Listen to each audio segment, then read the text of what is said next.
Assalamualaikum warahmatullahi wabarakatuh.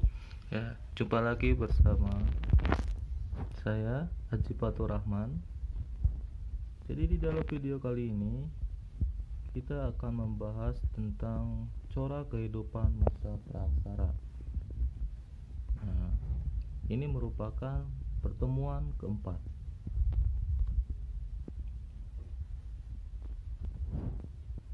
Pada masa ini ya, dibagi menjadi 3 bagian.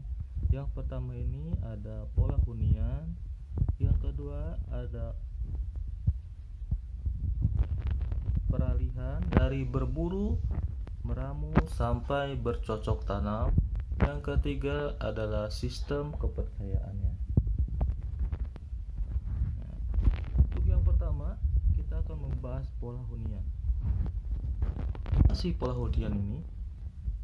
Pola hunian merupakan sebuah tempat tinggal para manusia praaksara atau manusia purba. Nah, jadi tentang pola hunian manusia purba ini kita dapat melihat adanya 2 karakter khas hunian manusia purba ini. Yang pertama ini manusia purba sering dekat dengan sumber air. Dan yang kedua ini biasanya hidupnya di alam terbuka.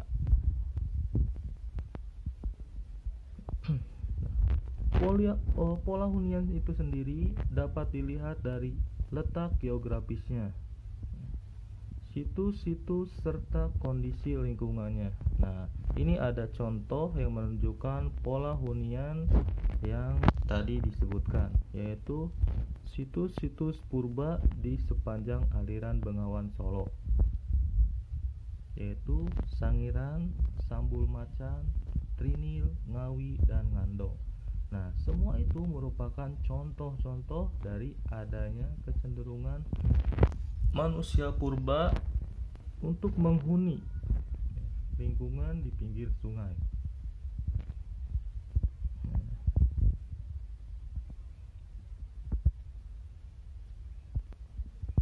Dari situ kita dapat pahami mengingat keberadaan air memberikan beragam manfaat. Air merupakan sebuah kebutuhan pokok bagi manusia. Karena apa? Karena 98% itu tubuh manusia itu berasal dari air. Nah, keberadaan air ini juga dimanfaatkan oleh manusia, hewan, dan tumbuhan. Untuk manusia sendiri ini, keberadaan air ini dimanfaatkan untuk sarana penghubung dalam memenuhi kebutuhan hidupnya.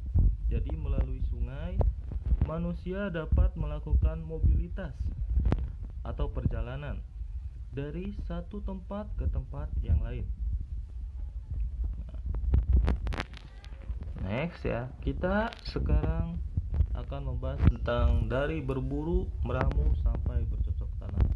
Jadi diperkirakan manusia zaman praaksara ini mula-mula hidup dengan cara berburu dan meramu. Hidup mereka itu umumnya masih tergantung dengan alam. Dalam mempertahankan hidupnya, mereka menerapkan pola hidup nomaden atau berpindah-pindah, jadi satu tempat ke tempat yang lain. Itu tergantung dari kesediaan bahan makanan yang tersedia di alam. Alat-alat yang digunakan tersebut dari batu yang masih sederhana. Nah, kemudian berkembang pada manusia Meganthropus dan Pithecanthropus. Nah, biasanya mereka ini beristirahat di bawah pohon besar. Nah, mereka juga biasanya membuat sebuah atap dan sekat tempat istirahat itu dari daun-daunan. Nah, masa manusia purba dengan berburu dan meramu ini sering disebut juga dengan masa food gathering. Jadi mereka ini menyeleksi dan mengumpulkan makanan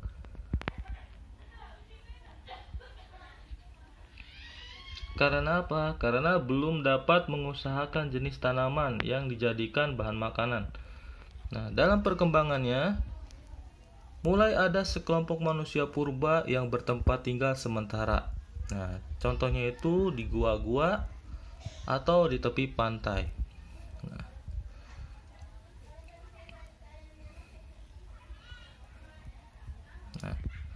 pada peralihan zaman Mesolitikum ini ke zaman Neolitikum, nah ini merupakan adanya revolusi kebudayaan yang tadinya food gathering menuju food producing.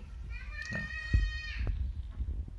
di zaman tersebut, manusia purbanya yang mendukung ini adalah jenis Homo sapiens. Nah, mereka tidak hanya mengumpulkan makanan, tetapi mencoba memproduksi makanan dengan cara menanam. Nah, kegiatan bercocok tanam ini dilakukan ketika mereka sudah mulai bertempat tinggal, walaupun masih bersifat sementara. Nah, awalnya bagaimana bisa bercocok tanam? Jadi, awalnya mereka itu melihat biji-bijian. Nah, biji-bijian sisa dari makanan yang tumbuh di tanah. Nah, kemudian biji-biji tersebut setelah tersiram air hujan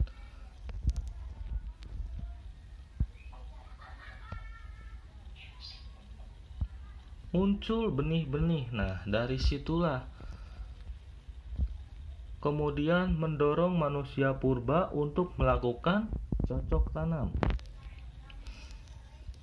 Nah, tetapi apa yang mereka lakukan di sekitar tempat tinggalnya, lama-kelamaan tanah di sekelilingnya itu habis karena dipenuhi oleh tanaman-tanaman yang mereka tanam.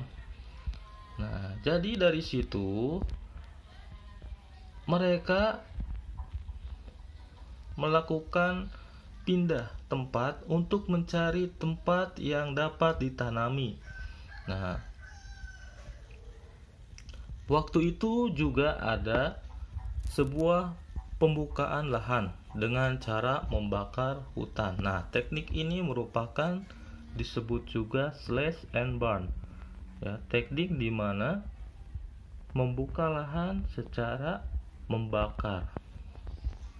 Nah, di zaman ini peralatan pokoknya adalah jenis kampak persegi dan kampak lonjong. Nah, kemudian berkembang ke alat lain yang lebih baik. Nah, dengan dibukanya lahan dan tersedianya air yang cukup, maka terjadilah persawahan untuk bertani. Nah, hal ini kemudian berkembang karena saat itu sekitar tahun 2000 sampai 1500 sebelum Masehi,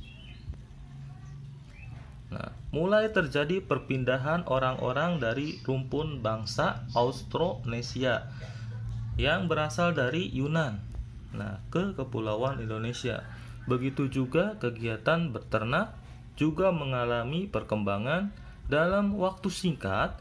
Kegiatan perdagangan dengan sistem barter mulai berkembang dan kegiatan bertani juga mulai berkembang. Karena apa? Karena mereka ini sudah mulai bertempat tinggal menetap. Nah, selanjutnya, ini merupakan sistem kepercayaan. Jadi, masyarakat zaman Praksara, terutama periode zaman Neolitikum ini sudah mengenal kepercayaan. Nah, mereka sudah memahami adanya kehidupan setelah mati. Jadi, mereka ini meyakini bahwa roh seseorang yang telah meninggal akan ada kehidupan di alam lain, seperti pada masa mereka hidup. Nah, jadi oleh karena itu, roh yang sudah meninggal ini akan senantiasa dihormati oleh mereka.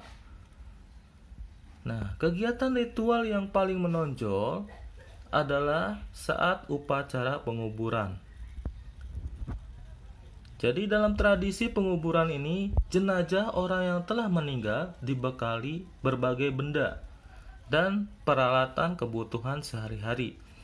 Misalnya barang-barang perhiasan, periuk, dan lain-lain.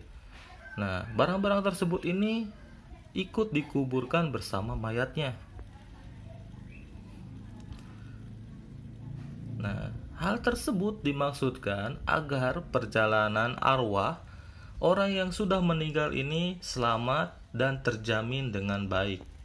Nah, selain upacara-upacara penguburan, juga ada upacara pesta. Nah, saat mendirikan bangunan suci. Jadi mereka percaya manusia yang meninggal akan mendapatkan kebahagiaan jika mayatnya ditempatkan pada susunan batu-batu besar. Misalnya pada peti batu atau sarkofagus. Nah, sistem kepercayaan masyarakat praaksara yang demikian tersebut melahirkan tradisi megalitik atau zaman batu besar. Nah, mereka mendirikan bangunan-bangunan batu-batu besar seperti menhir, dolmen, pundek berundak, dan sarkofagus. Nah, hal tersebutlah kemudian mendorong mereka